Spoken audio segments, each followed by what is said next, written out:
구독, 좋아요, 그리고 공유까지도 눌러주시면 저에게 도움이 되겠습니다.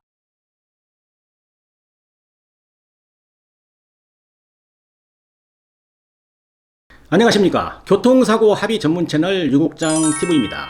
유국장TV는 사고 후에 교통사고에 대한 법률적인 지식이 없어서 힘들어하는 그런 피해자를 위하여 정보를 드리는 교통사고 상담 전문 채널입니다.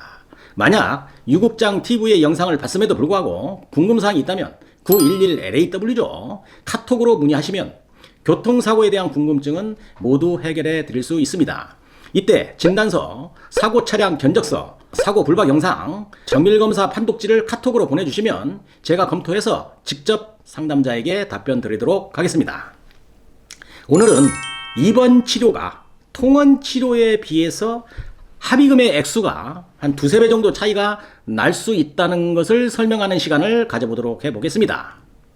교통사고가 발생을 하면 골절이 없는 그런 환자인 경우에 입원을 할까 아니면 통원치료를 할까 이런 고민을 많이 하게 되는데요.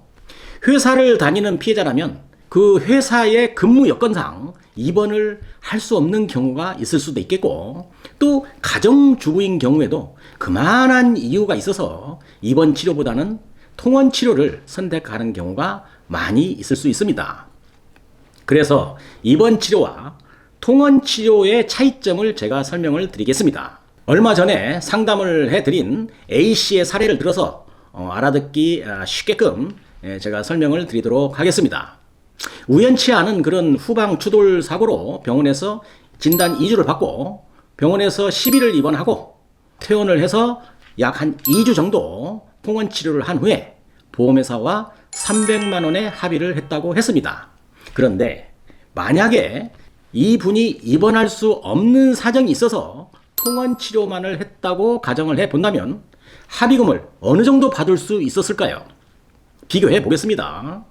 통원 치료 경우에는 첫 번째로 위자료죠. 20만 원입니다.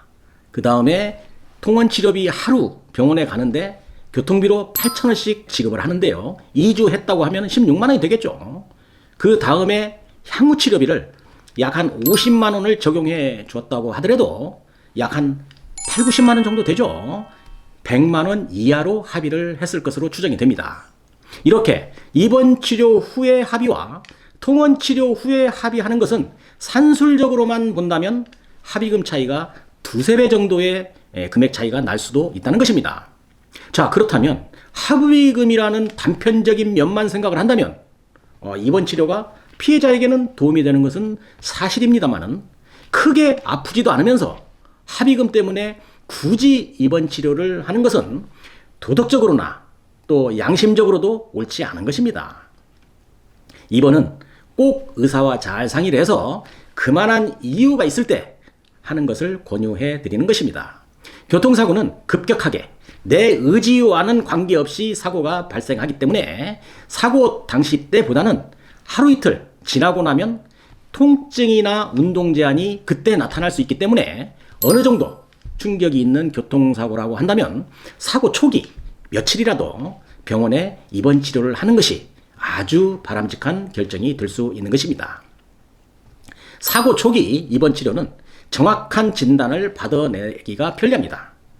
통원 치료에 비해서 병원에 입원하면서 치료하기 때문에 수시로 전문 의사가 환자를 관찰할 수도 있겠고요. 또한 필요한 검사도 즉시 받아볼 수가 있다는 것입니다. 필요시에는 MRI나 CT 같은 정밀 검사도 입원 중에 하게 되면 촬영할 수 있는 절차도 아주 간단하게 할 수가 있습니다. 그러나 통원 치료인 경우에는 이러한 검사를 하게 될 때는 여러 번 병원을 방문해야 하고 절차가 좀 복잡해질 수 있는 것입니다. 한 가지 더 입원 치료가 통원 치료에 비해서 피해자에게 도움이 되는 것이 있습니다.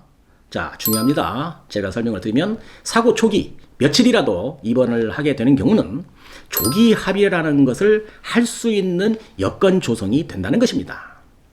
또 보험회사 입장에서는 2, 3일 정도 입원하고 있는 환자에게 몸 상태가 큰 불편함이 없고 합의 의사가 있다면 좀 더 충분한 합의금을 좀 주면서 조기 합의를 하려고 할 것입니다.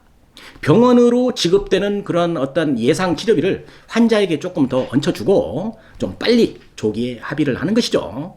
보험회사와 피해자 모두 양쪽에 득이 되는 그런 합의 형태가 되겠습니다. 그러나 통원 치료를 하고 있는 피해자에게는 이러한 조기 합의를 할 수 있는 여건 조성이 안 되기 때문에 아무래도 이번 치료가 유리한 것은 분명해 보입니다. 단순히 경미한 교통사고인데도 합의금만을 생각하고 그것을 목적으로 입원하는 것은 잘못된 그런 생각과 결정이 되는 것이죠. 자, 그런데 통증이나 운동제한 있는데도 불구하고 대충 통원치료 받으면서 합의하고 끝냈을 경우에 그 뒤에 발견되는 후유증에는 전혀 담보될 수 없다는 거 꼭 아셔야 됩니다. 따라서 눈앞의 합의금에 급급하기보다는 몸 상태를 봐가면서 결정하는 현명한 그런 판단이 필요해 보이는 것입니다. 오늘 영상은 입원 치료와 통원 치료의 차이점에 대해서 제가 설명을 드렸는데요. 이 영상 좀 보시고 어떠한 판단이 나에게 더 필요해 보이는지 참고하시기 바라면서 영상 마치도록 하겠습니다. 오늘 영상도 도움이 되셨다고 한다면 구독, 좋아요, 그리고 알림까지도 눌러주시면 저에게 도움이 되겠습니다. 감사합니다. 유국장TV였습니다.